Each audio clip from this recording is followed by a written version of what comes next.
Salut chers collègues de PS ou futurs collègues, bienvenue dans cette nouvelle émission, la 9e déjà, intitulée Les 5 astuces pour transformer les élèves durant une leçon de PS. J'accueille aujourd'hui un collègue reconnu dans le monde de l'EPS, il est professeur agrégé de PS, coordonnateur du groupe Coopération de la EPS et auteur du livre Libérons l'école des notes. Il s'agit d'Anthony Van de Kerkhove. Alors un grand merci à Bonjour toi. Régis. Un grand merci à toi, Anthony, pour avoir accepté cette interview et partagé ton expérience aujourd'hui avec toutes les personnes qui nous suivent. Bonjour à tous et puis merci de ton invitation, surtout Régis. Avec grand plaisir. Ça me fait vraiment plaisir d'être avec toi aujourd'hui et de pouvoir échanger sur l'EPS et ton parcours professionnel. Alors justement, pour que les personnes qui nous suivent puissent mieux te connaître, est-ce que tu peux brièvement présenter ton parcours professionnel? Oui, moi je suis enseignant depuis plus de 20 ans maintenant, ça se rapproche même des 25 ans. J'ai beaucoup enseigné en lycée professionnel, maintenant je suis en lycée général. Et je suis à mi-temps actuellement en lycée général et à mi-temps à l'INSPE, où je forme donc des futurs professeurs de PS et des futurs professeurs des écoles également.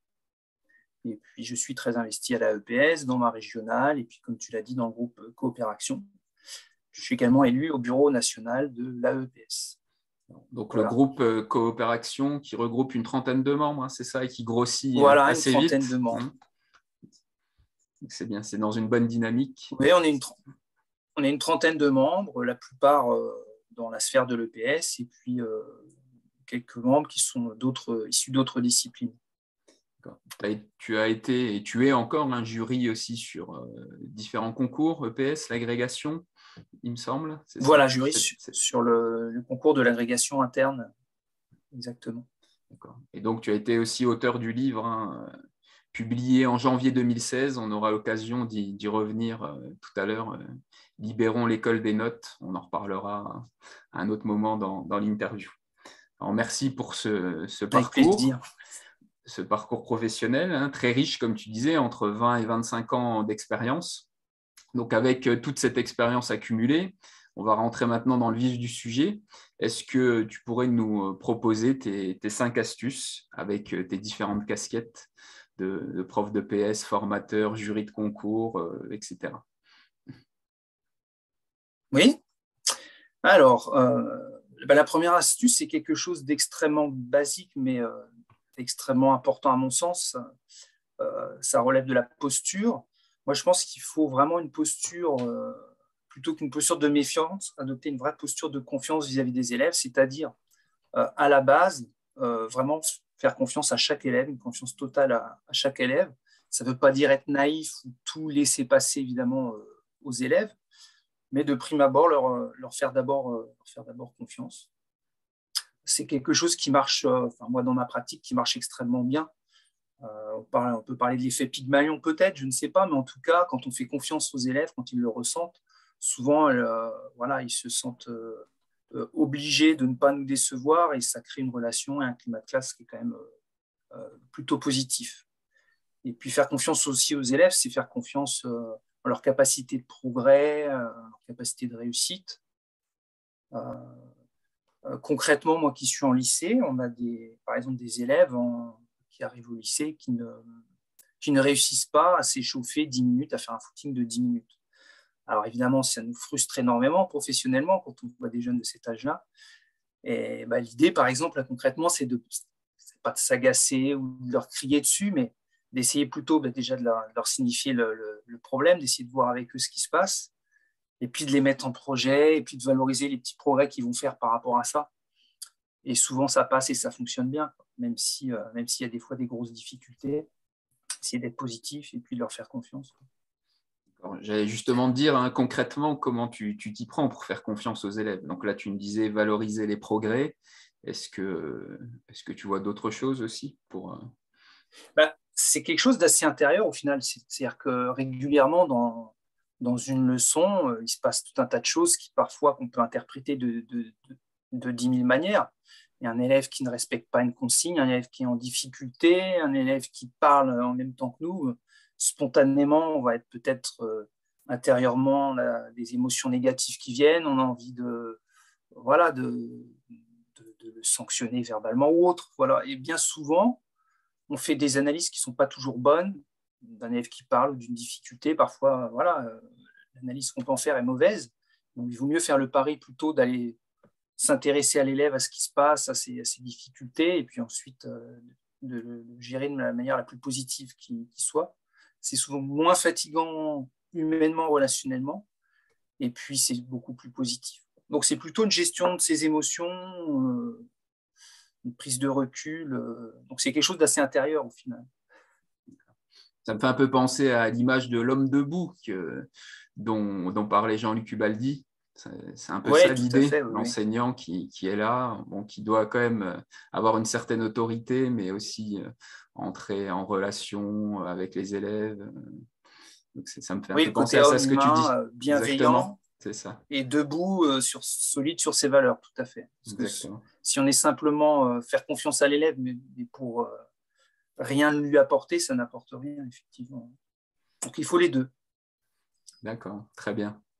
Merci pour cette première astuce. Tu peux peut-être passer à la deuxième, si tu veux bien. Oui, c'est également quelque chose d'assez basique. C'est à chaque étape de l'enseignement, essayer de vraiment d'être le plus explicite possible parce qu'en effet, on s'aperçoit, il y a quand même pas mal de recherches là-dessus, que beaucoup de choses sont très claires dans la tête de l'enseignant et elles sont en fait très implicites. Et voilà, et il y a beaucoup de malentendus, les élèves ne comprennent pas forcément ce qu'on attend d'eux. Donc, c'est extrêmement important d'expliciter, que ce soit en début d'année, quand on accueille une classe, en début de séquence, et puis à chaque leçon. On sait que voilà, quand on n'explicite pas, c'est souvent au détriment des élèves les plus faibles, c'est une source importante d'inégalité. Donc là, concrètement, quelque chose de très basique, mais en début de leçon, l'objectif de leçon, l'afficher au tableau, cibler, pas afficher 10 000 choses, une ou deux choses très précises et surtout très précises. C'est ça qui est important pour moi. Par exemple, mettre un objectif de leçon en badminton varié dans la largeur du terrain. Voilà, pour certains élèves, ça va être clair, pour d'autres, pas vraiment très clair. Varié, qu'est-ce que c'est? Voilà, donc jouer au plus proche des lignes à droite et à gauche du terrain, ouais, c'est beaucoup plus précis déjà. Donc, vocabulaire adapté, un vocabulaire adapté aux élèves. Un effort de précision, on a beaucoup de jargon en EPS et on tombe vite dans des termes un peu fourre-tout, en relais vitesse, transmettre avec efficacité. Ça ne parle pas du tout à un élève, ça, cette idée d'être efficace. Je comprends bien, je pense qu'il a l'intention d'être efficace, mais voilà, transmettre sans ralentir, en regardant vers l'avant, voilà, on explicite vraiment ce qu'on attend d'eux, pas des termes comme efficace, rapide, enfin voilà, donc on est précis, quoi. Cet effort-là, il est très, très important.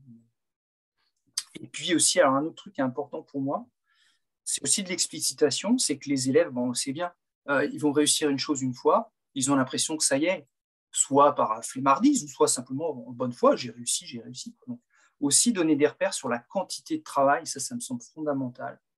Et donc expliciter, par exemple, à sortir le critère de réussite d'un critère quantitatif. Donc, ça peut être réussir 3 fois de suite un service au volleyball, 3 fois de suite. Donc, il y a cette idée de quantité. 3 fois de suite, je dois réussir. Course en durée, sur 30 minutes, passer 20 minutes au-dessus de 150 BPM. Enfin, voilà, des choses très concrètes qui font que moi, j'observe vraiment dans mon quotidien que quand les choses sont explicites, posées, claires et nettes et précises, les élèves y suivent, quoi. Et souvent, il y a des quiproquos, quoi. L'élève pense de bonne foi, j'ai réussi une fois, j'ai fait mon travail. Et nous, de notre point de vue, non, il a travaillé 2 minutes, il s'est arrêté. Quiproquo, pour l'élève, il a réussi, il a fait ce que l'enseignant lui demandait, mais voilà, c'est implicite d'une quantité de travail, d'une répétition, n'est pas là. Et ça, c'est important, notamment dans la perspective de former un futur pratiquant, de former, nous, la fameuse AFL2 en lycée, savoir s'entraîner, se préparer. Donc, voilà, ça suppose une répétition, persévérance. Donc ça, c'est très important de l'expliciter. Ça me fait un peu penser ce que tu es en train de dire. Les précédents programmes avec les compétences attendues au collège, niveau 1, niveau 2. Donc, moi, j'utilisais beaucoup la compétence attendue. Alors, après, comme tu disais, j'ai adapté avec la terminologie élève et j'essaie d'en ressortir 3 éléments fondamentaux. donc, que j'affichais aussi au tableau en début de leçon. Donc, je faisais verbaliser les élèves quels sont les 3 éléments fondamentaux sur lesquels vous serez évalués à la fin du module. Donc, les élèves verbalisaient, je les affichais au tableau et ensuite, ça me permettait, pendant la leçon, de faire des liens à chaque fois. Donc là, on va travailler sur cet élément-là, ou même interroger les élèves en leur disant, là, on a vu telle situation, à votre avis, on a travaillé sur quel élément de la compétence. Donc, ça permettait aussi pour eux de faire des liens durant la leçon. Et c'était aussi relativement explicite pour eux. Donc l'idée, c'était toujours de leur donner des repères. Comme tu le disais tout à l'heure, souvent c'est explicite dans la tête du prof, parce que lui a préparé sa leçon en amont, mais les élèves ne comprennent pas forcément pourquoi telle situation-là en premier, l'autre en deuxième, etc. Donc faire vraiment cet effort, faire des liens pour que ce soit vraiment hyper concret pour eux. Donc ça me faisait penser à ça, ce que tu disais tout à l'heure. Ah ouais, c'est exactement ça. Et puis on est tellement en crise de temps en permanence dans notre métier que des fois on rogne là-dessus, on va vite et puis on peut perdre les élèves, donc c'est vraiment important. Oui, c'est clair. Et comme tu disais aussi, cibler, alors, tu sais que moi, je suis aussi un fervent défenseur du ciblage, et ça rentre aussi dans cette logique-là, vraiment pas faire des dizaines et des dizaines de choses, mais vraiment focaliser l'élève sur quelque chose de précis et sur une transformation précise. Tout à fait. Ouais. Très bien. On peut passer à la suivante, si tu veux bien. Oui. Alors la suivante, donc c'est en rapport avec l'évaluation. Moi, je travaille maintenant vraiment avec une évaluation, on va dire, intégrée totalement au processus d'enseignement. D'ailleurs, j'ai même du mal à dissocier les deux dans ma pratique. C'est-à-dire une évaluation qui va être, enfin, les outils indicateurs utilisés seront les mêmes du début à la fin de la séquence. Donc déjà, c'est clair pour les élèves. Le contrat didactique est tout à fait clair, transparent.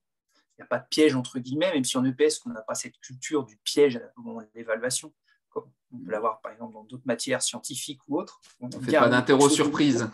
Voilà, interro-surprise ou amener un truc nouveau à l'évaluation pour déstabiliser un peu les élèves.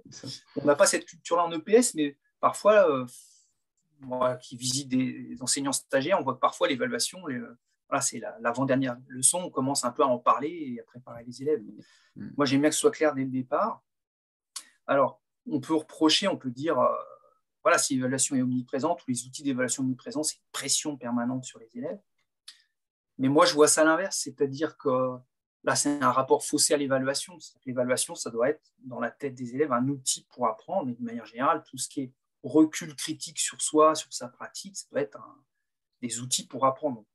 Moi, mon ambition, c'est de faire de l'évaluation vraiment ça, un outil au service des progrès. Alors, j'ai bien conscience, justement, avec cette fameuse note, les élèves ne sont pas tous, même j'ai envie de dire une minorité, sont dans cet état d'esprit-là. L'évaluation, pour eux, c'est une pression, c'est une sanction. Mais voilà, je pense qu'il faut se battre contre ça. Et bon, au collège, vous êtes beaucoup plus sur une évaluation par compétence. Moi, je suis vraiment aussi dans cette idée-là, même si à la fin, c'est converti en notes. Je me focalise sur les compétences, ce qu'on attend des élèves. Et dès le départ, on a des outils qui suivent comme ça le cheminement et qui guident les apprentissages. Je peux vous proposer peut-être une petite un exemple concret, illustration, voilà, en volleyball. Super. Mais enfin, d'une manière générale, moi je travaille maintenant, j'ai appelé ça des parcours d'apprentissage coopératif, c'est-à-dire que j'essaye d'avoir, comme on a une grosse hétérogénéité au lycée, une forme de pratique scolaire, mais évolutive, avec différents degrés. Et les outils d'évaluation servent justement à valider les degrés. Les élèves passent comme ça d'étape en étape, à des rythmes différenciés, ce qui permet que chacun se mette en projet et quelque chose d'adapté à son niveau. Donc, pour le volet, alors si je peux partager mon écran. Oui, tu peux partager normalement. Non, je cherche. Je vais partager. Alors, ce n'est pas la bonne feuille. Voilà. Donc, est-ce que c'est bien visible? C'est tout bon.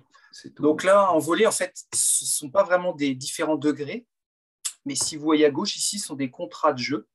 Donc, les élèves sont par équipe fixe. Et donc, il y a différents contrats de jeu et ils vont, à leur gré, donc, tous partir du contrat, donc avec un service aménagé là pour tous les élèves, balle bloquée possible pour tous les élèves. Et à leur gré, au fur et à mesure de la séquence, ils vont passer de contrat en contrat, donc des contrats de plus en plus contraignants ou de moins en moins aidants. Et puis ça, c'est croisé avec l'indicateur qui est sur le nombre d'attaques construites gagnantes. Donc, une attaque construite, c'est une attaque qui suit une passe. Donc, on est en 2 ou 3 touches avec une attaque qui est produite en zone avant. Donc, à partir du moment où il y a une attaque qui est construite et gagnante, eh bien, on comptabilise sur un match, les matchs durant 8 minutes, on est de 0 à 4 ou plus attaques construites. Et là, en croisant, on a une idée du degré atteint par l'équipe. Donc, ces outils-là, donc ça, c'est sur l'évaluation collective des élèves en volleyball. Ces outils-là, dès le départ, ils sont présents, ils vivent tout au long de la séquence. Donc, les élèves se situent en permanence. Et donc, voilà, quand c'est sur la fin de séquence, ils savent exactement ce qu'ils ont à faire et comment ils sont évalués. Donc, il n'y a pas de surprise quelque part. D'accord. Par rapport au contrat de jeu, est-ce que c'est toi qui les fais passer d'un contrat à un autre ou c'est eux qui choisissent? Ça peut être variable, ça, pour l'enseignant. Mais moi, dans ma pratique avec les élèves que j'ai, c'est les élèves qui sont libres de le faire. Après, parfois, je peux les conseiller. On a des fois des profils avec des gens qui veulent griller les étapes, aller un petit peu trop vite et qui n'ont pas du tout de qualité de jeu collectif. Donc là, je peux les faire rétrograder. Ou à l'inverse, des élèves un peu frileux qui vont rester sur des contrats un peu plus facilitants et qui seraient capables d'aller un peu plus loin. Et puis dans ma stratégie pédagogique, le fait que ça vienne des élèves, voilà, ça fait partie de ma stratégie. C'est-à-dire que ça suscite des échanges, des débats, même peut-être parfois des conflits entre les élèves. Certains veulent avancer, d'autres non. Il y a des contrats, où, par exemple, au contrat B, on voit le service il est aménagé que pour un élève. Ça suppose, si on passe là, de dire quel est l'élève qui a le droit au service aménagé. Donc, il y a plein d'échanges au niveau collectif. Ça suppose vraiment une vie au sein de l'équipe, quoi, et des choix stratégiques. Donc, c'est intéressant. Ensuite, dans ton tableau, tu as des couleurs donc, qui se réfèrent au degré de la compétence attendue. Voilà, c'est pour rendre les choses un peu visuelles. Et ensuite, qui peuvent être transformées en notes, je suppose, à la fin, éventuellement. Moi, je ne leur en parle jamais. Mais à la fin, en fait, sur Pronote, moi, je renseigne le degré qu'ils ont. Donc, par exemple, une équipe qui sera au degré 3 pour la partie collective en volleyball. Donc, je crée un devoir et je vais renseigner 3 sur 4. Et c'est paramétré pour que le 3, en fait, deviendra un 15. Puisque je suis sur 4, ça multiplie par 5. Donc, le degré 1 fera un 5, le degré 4 fera un 20. Donc l'élève comprend comment c'est construit, mais moi, je ne parle pas trop de tout ça. Parce que c'est pas très... Là, c'est un peu incohérent. La conversion en notes, pour moi, elle n'est pas satisfaisante. Il faut bien le faire. J'ai bien compris que tu n'étais pas trop pour les notes, notamment c'est peut-être le moment de reparler un petit peu de ton ouvrage, Libérons l'école des notes. Donc, si tu veux peut-être nous en dire quelques mots. C'est une idée qui fait de toute façon son chemin. Maintenant, je pense qu'il y a de plus en plus de collègues qui ont conscience des limites un peu de... Alors, au-delà de la simple note chiffrée, c'est tout un historique d'une construction en France de l'évaluation scolaire un peu quelque part quand même basé sur la compétition, un système un peu de classement des élèves, qu'on le veuille ou non.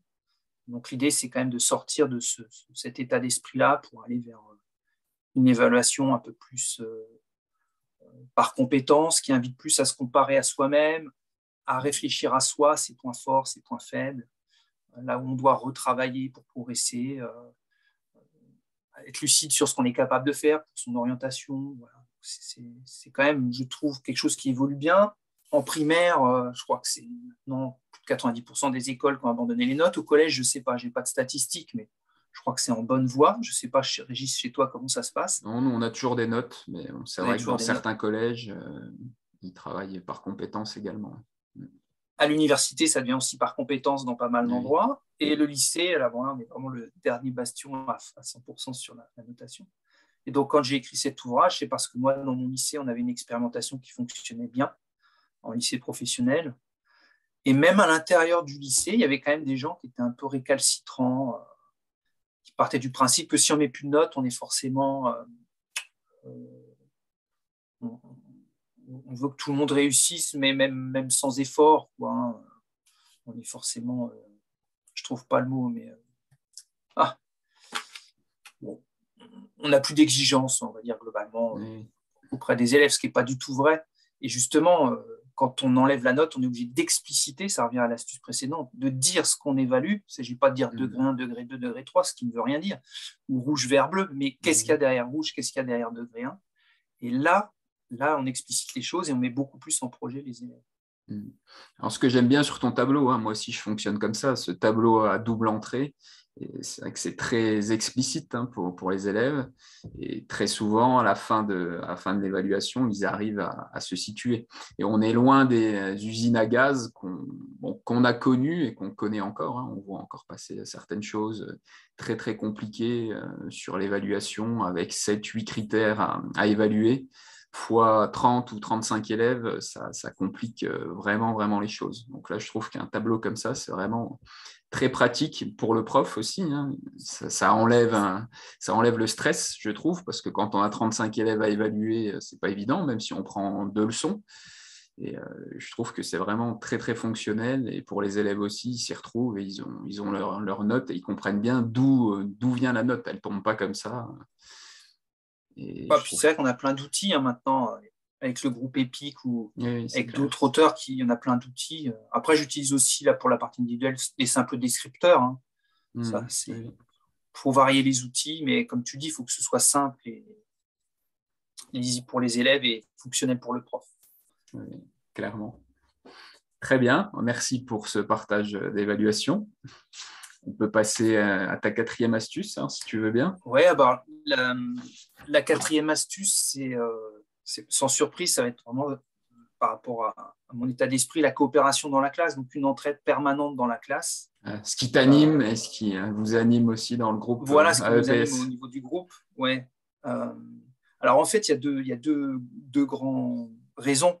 D'abord, évidemment, par rapport aux valeurs qu'on veut véhiculer, et notamment dans la société dans laquelle on vit aujourd'hui, les enjeux du moment, c'est quand même très important de solidariser les élèves. Donc ça, c'est la première raison. Et la deuxième raison, c'est qu'en fait, c'est très efficace pour favoriser les apprentissages que de créer de la coopération dans la classe. Notamment quand on est en lycée, j'ai eu jusqu'à des classes de 38 élèves. On imagine bien que l'enseignant tout seul, s'il ne s'appuie pas sur les interactions entre élèves, c'est très très compliqué. Et même d'une manière générale, bon, il y a plein d'études de recherche, des méta-analyses notamment, qui montrent que voilà, un climat coopératif dans la classe, ça favorise les apprentissages. Après, c'est pas magique, hein, et ça peut être très très compliqué à organiser, et parfois ça peut même être une impasse si c'est pas bien préparé, bien organisé, bien géré. Et d'où la raison notamment de ce groupe. On veut réfléchir à comment faire en sorte justement que la coopération débouche sur quelque chose de positif. Donc voilà, c'est un peu les deux axes, c'est-à-dire les valeurs et aussi favoriser les apprentissages. Alors j'ai préparé aussi des petites illustrations. Super. J'allais justement te poser la question, te dire si tu Alors, pouvais illustrer ce que tu viens de nous dire. d'abord, là je vais loin, mais c'est cette petite photo que j'adore. C'est une photo de Robert Doisneau qui montre, elle est ancienne cette photo, mais qui montre donc un élève qui est caché derrière un autre, l'aide, donc triche quelque part, il lui souffle la bonne réponse. Et Doisneau a intitulé cette photo non pas la triche, mais l'entraide. Tout ça pour dire que l'entraide, c'est vraiment quelque chose qui fait partie intégrante de la nature humaine. C'est maintenant montré par plein de chercheurs. On avait l'idée que euh, l'homme était naturellement égoïste, l'homme est un loup pour l'homme. C'est totalement faux. Les historiens, des biogénéticiens, les psychologues le montrent vraiment bien, les sociologues. Donc l'idée, c'est de se dire qu'à l'école, faut plutôt encourager ce qui est naturel chez les élèves, c'est-à-dire cette entraide, plutôt que de la décourager, comme on peut le faire parfois quand on a une pédagogie vraiment chacun dans son couloir, compétition les uns contre les autres, etc. La deuxième image, c'est ça. On l'affiche, c'est placardé dans tous les établissements de France et de Navarre, cette charte de la laïcité. Il y a beaucoup de choses sur la fraternité, partager une culture commune, égalité filles-garçons, etc., etc., toutes nos valeurs. Mais bon, il ne suffit pas d'afficher ça sur les murs, et bien souvent, c'est ce qu'on fait, où il y a des actions, mais hors la classe, des actions d'établissement, on fait venir un intervenant une fois dans l'année. De manière ponctuelle. Oui, c'est ça. Exactement. Et ben voilà, le message, c'est que nos valeurs ne se transmettent et ne se partagent qu'en actes, et notamment dans la classe au quotidien. Même si on a évidemment notre contenu disciplinaire, il ne s'agit pas de dire bah, ça c'est l'affaire du CPE ou c'est l'affaire d'intervenants extérieurs. Ça c'est vraiment ce qu'on croit vraiment au niveau du groupe coopération. Donc là, des petites choses toutes simples, très concrètes, mais ça, c'est une fiche d'auto-évaluation d'un élève. Pourquoi normalement son nom était caché. On pourra peut-être le remasquer après. Je ne sais pas pourquoi son nom apparaît.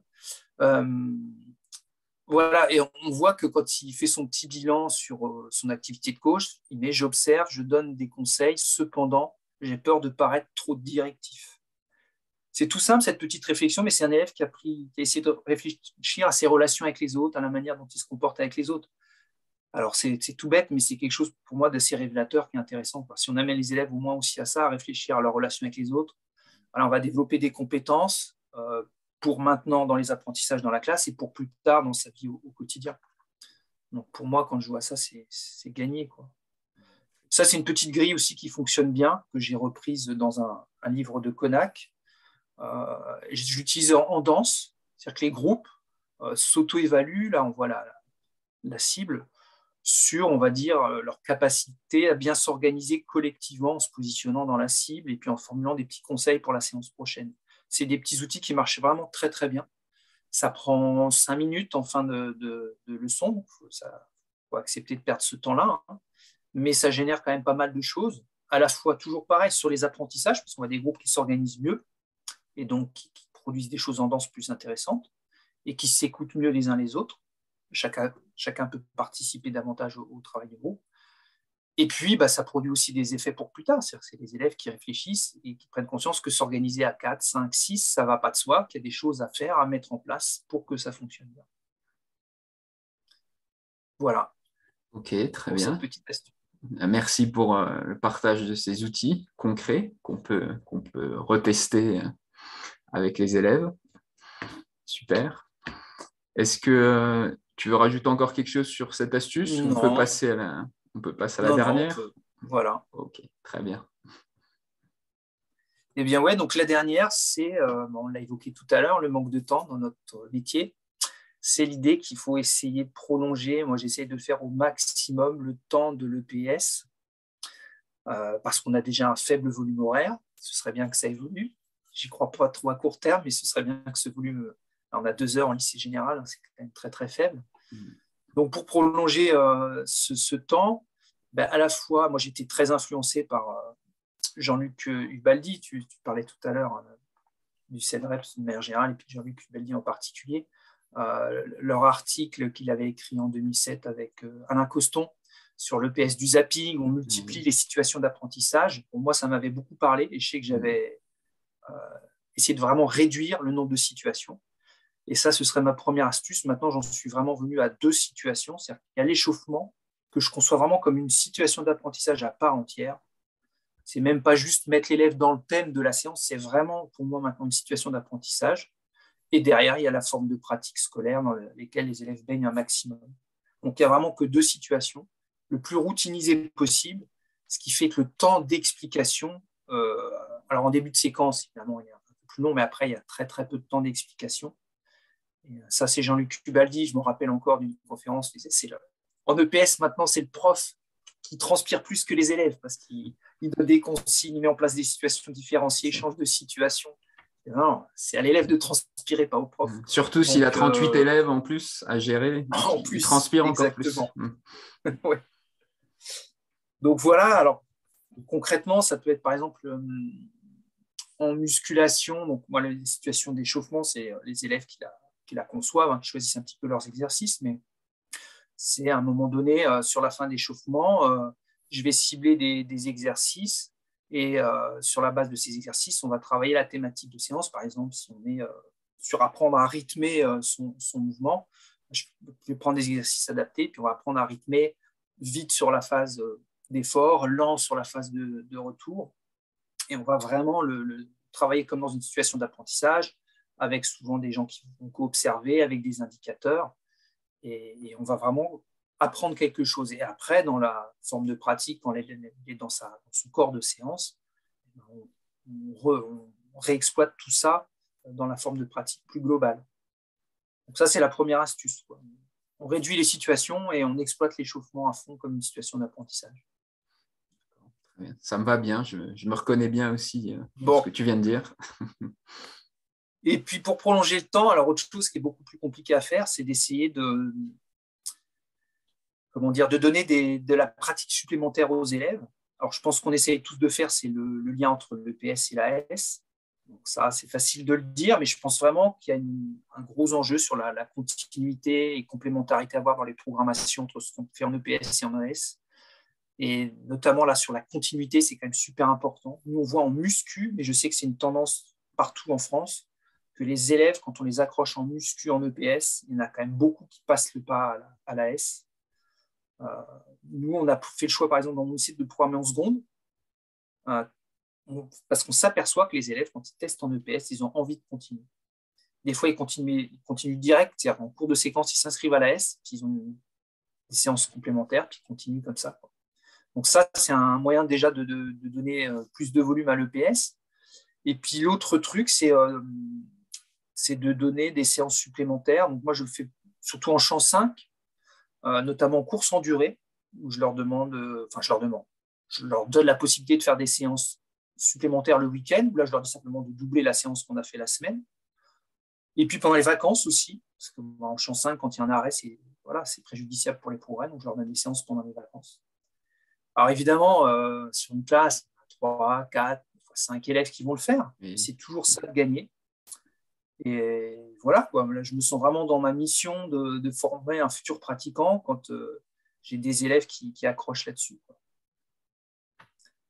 Et je peux vous montrer une petite fiche d'un élève. Alors, c'est un très bon élève qui avait vraiment bien accroché. Mais vas-y. Avec plaisir. Je ne sais pas si je vais arriver à l'ouvrir parce que j'ai un truc qui s'ouvre. Voilà. Donc voilà, c'est une fiche de séance type. Et puis on voit qu'il avait fait son bilan de sa pratique. En plus, j'aime bien aussi faire ça. Je leur demandais, notamment pendant le confinement, de travailler avec des membres de leur famille ou des amis. Il avait coaché là, je crois que c'était des membres de sa famille. Et puis il a fait son programme pour les 2 semaines de vacances après. Ça, c'était peut-être pendant le confinement, cette fiche-là. Donc on voit là, c'est un élève très, très scolaire qui s'était vraiment pris au jeu. Mais voilà, je crois à ça, même si des fois on se dit c'est qu'une partie des élèves dans une classe, ça crée une dynamique et c'est toujours intéressant. Et associer les membres de la famille, moi, c'est ce que j'ai testé pendant le confinement, ça c'est pas mal aussi. J'ai eu des retours de parents. Voilà, donc les gamins, ils mettent à la pratique physique leurs parents, ils leur proposent une séance, donc ils sont dans un rôle de conception de séance, de coaching, puis ça peut créer des petites dynamiques familiales. Une fois de plus, si c'est 1 ou 2 élèves dans une classe, c'est pas grand-chose. Mais... C'est toujours ça de prix, c'est clair, comme tu disais. Exactement. Ok, très, très bien. Merci à nouveau pour ce partage. Voilà, c'est fini pour mes 5 astuces. Merci pour ces 5 astuces, Anthony. Je vais essayer de les résumer parce que j'ai pris quelques notes pendant que tu étais en train de parler aussi. Et la première, donc, faisait plutôt référence à la posture de l'enseignant, faire confiance aux élèves, notamment en valorisant les progrès. La seconde, tourner autour de l'enseignement explicite pour les élèves avec une terminologie adaptée aux élèves. Tu as insisté là-dessus. La suivante, où tu nous as parlé donc de l'évaluation à intégrer au processus d'enseignement. Tu me disais que l'évaluation est un outil au service des progrès des élèves. Ensuite, la quatrième, donc, tu as insisté sur l'entraide, tu es vraiment beaucoup là-dessus. L'entraide permanente dans la classe et cette entraide en acte au quotidien, donc dans la classe. Et enfin, la dernière dont tu viens de nous parler, c'était d'optimiser au maximum le temps de l'EPS, donc réduire le nombre de situations d'apprentissage. Tu me disais, toi, que tu en faisais plus que 2, et aussi prolonger ce temps de l'EPS, notamment une continuité entre l'EPS et l'AS, et éventuellement proposer des séances supplémentaires, notamment pendant les vacances. Est-ce que ça reflète tes 5 astuces, le message que tu voulais faire passer? C'est ça, parfait. Bon, magnifique. Alors, on va pouvoir passer à la suite. Tu connais un peu le protocole, on va dire ça comme ça, de mes interviews. La troisième partie concerne plutôt le partage de ressources. Alors, est-ce que toi, tu as des ouvrages, des revues, sites internet éventuellement à recommander aux collègues ou futurs collègues pour les aider dans leur pratique quotidienne?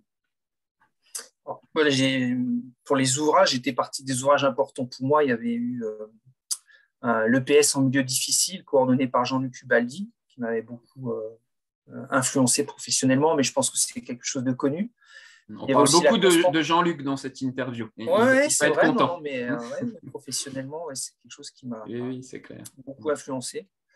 Un autre ouvrage, La constante macabre d'André Antibi, donc là, quelque chose de complètement différent, mais qui est aussi également connu, qui est sur l'évaluation et le fait que, quels que soient les élèves qu'on a en face de nous, on aura toujours cette fameuse constante macabre avec un bon tiers, un tiers en difficulté, un tiers en réussite. Bon, ça, c'est quelque chose qui m'avait influencé beaucoup parce que André Antibi, ça fait beaucoup réfléchir. Qui nous a quittés depuis quelques jours, malheureusement. Ah, je ne savais pas. Oui. Une pensée pour lui, alors. Parce qu'il a vraiment... ça fait réfléchir au rôle de l'école. Enfin, c'est un bouquin qui m'avait influencé beaucoup. Ça, c'est pareil, c'est connu. Donc, les deux bouquins que je voulais peut-être partager, c'était un livre de Catherine Guéguin, Heureux d'apprendre à l'école, qui est plus connu dans le premier degré, qui fait le tour de beaucoup de travaux sur les sciences. Alors, comment elle appelle ça? Tout ce qui tourne autour des recherches en matière de compétences psychosociales, les neurosciences affectives, je crois, elle appelle ça. Et c'est très, très intéressant à lire. Et ça revient un peu à ma première astuce sur l'aspect relationnel entre l'enseignant et les élèves. Et puis un autre ouvrage encore plus éloigné de la sphère de l'EPS, qui est un plaidoyer pour l'altruisme, un livre de Mathieu Ricard, qui est à la base quelqu'un qui a une formation scientifique et qui est moine bouddhiste. Alors, je ne sais pas si ceux qui nous écoutent connaissent, mais c'est un bouquin très intéressant sur justement la nature humaine, la société actuelle. Et il y a beaucoup, beaucoup de références scientifiques dans cet ouvrage. C'est intéressant parce qu'il est assez spirituel et en même temps scientifique.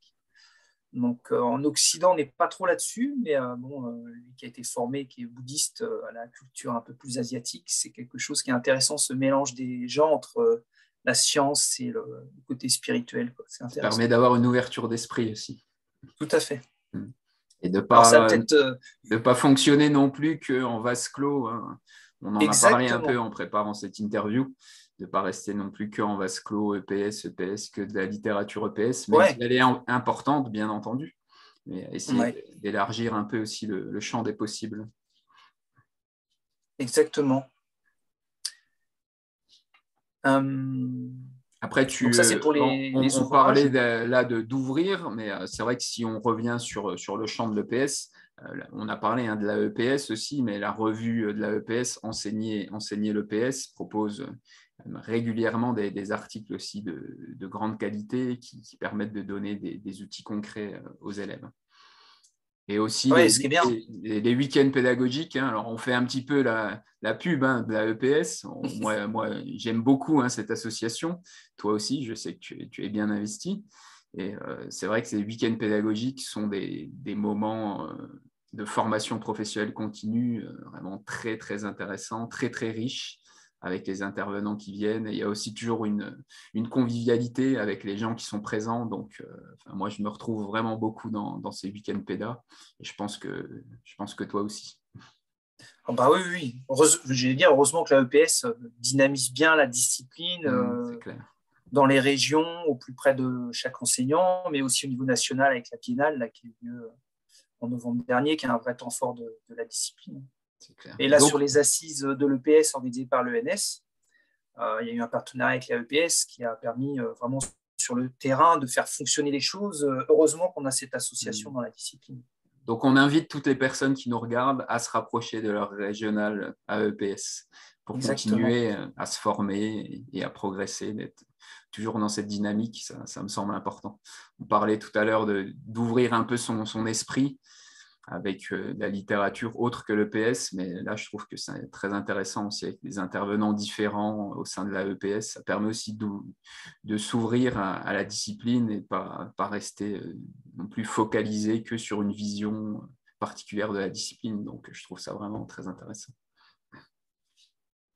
Merci, en tout cas, Anthony, pour tes ressources. On peut passer à l'outil pédagogique que tu peux conseiller aussi pour les collègues ou futurs collègues.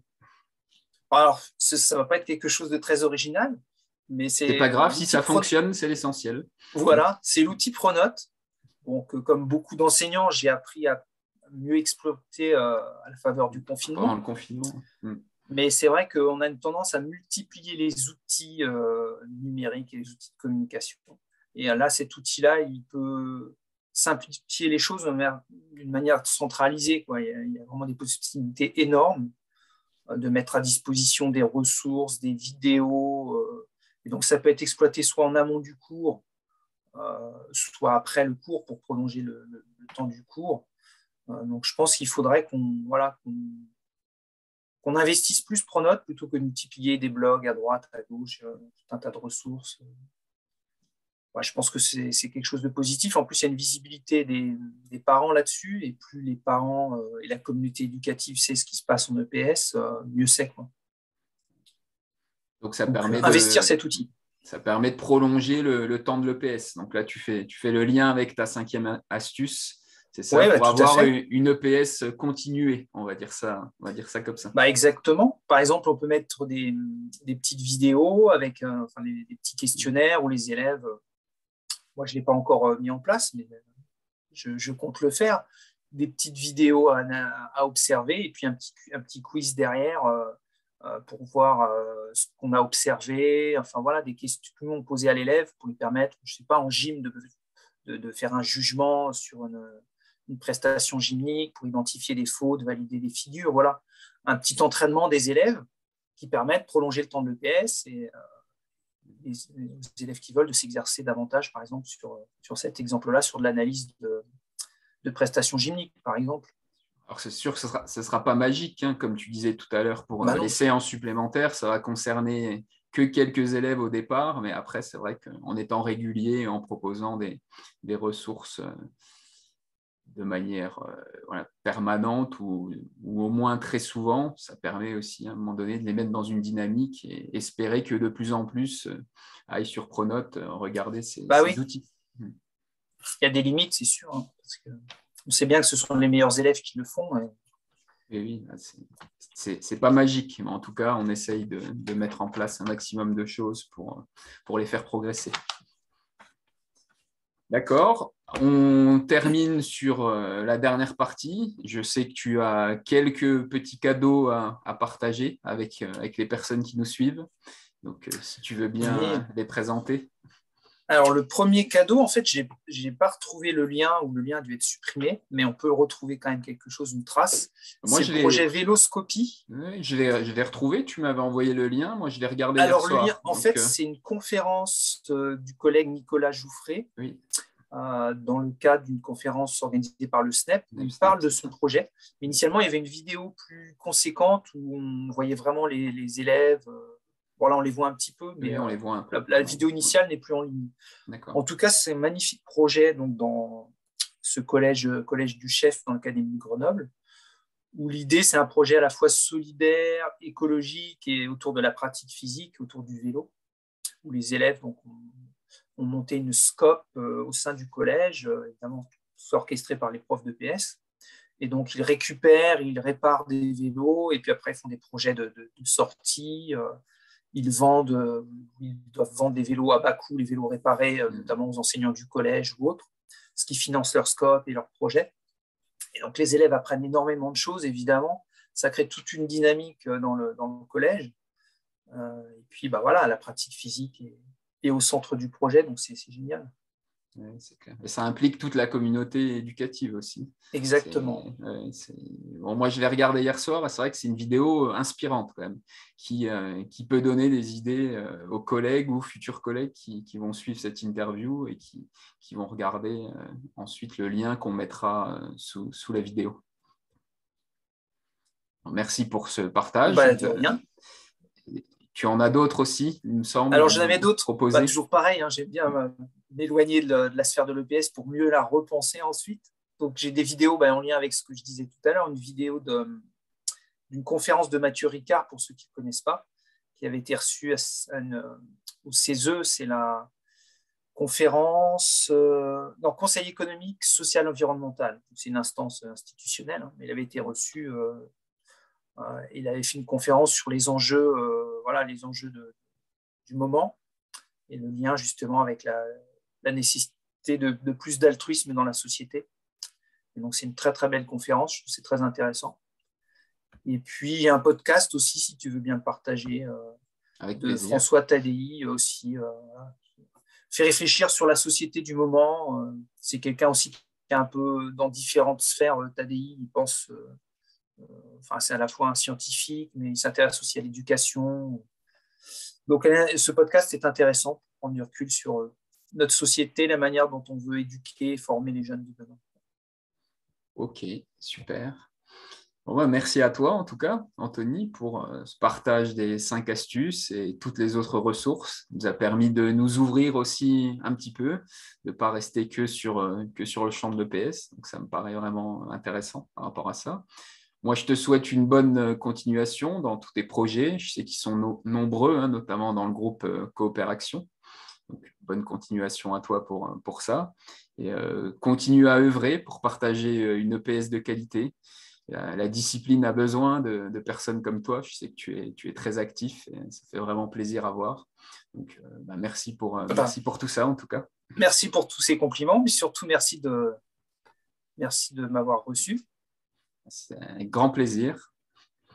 Est-ce que tu veux passer un dernier message aux personnes qui nous regardent Non, pas de message en particulier. Faites-vous plaisir à enseigner le PS. C'est une discipline tellement super, merveilleuse, qui est quand même un peu atypique dans la sphère éducative. Et donc, on a toute notre place. Il faut même qu'on grandisse au maximum, qu'on communique sur ce qu'on fait, notamment au niveau politique en ce moment, Oui. pour qu'on ne soit pas réduit à dû bouger 30 minutes par jour. On a du travail là-dessus, c'est clair. Ouais. Pour se faire mieux comprendre de la sphère politique et aussi du grand public, on va dire ça comme ça. Tout à fait. Bon. Merci à toi encore, Anthony. Et merci aussi à tous les collègues et futurs collègues qui ont suivi cette interview.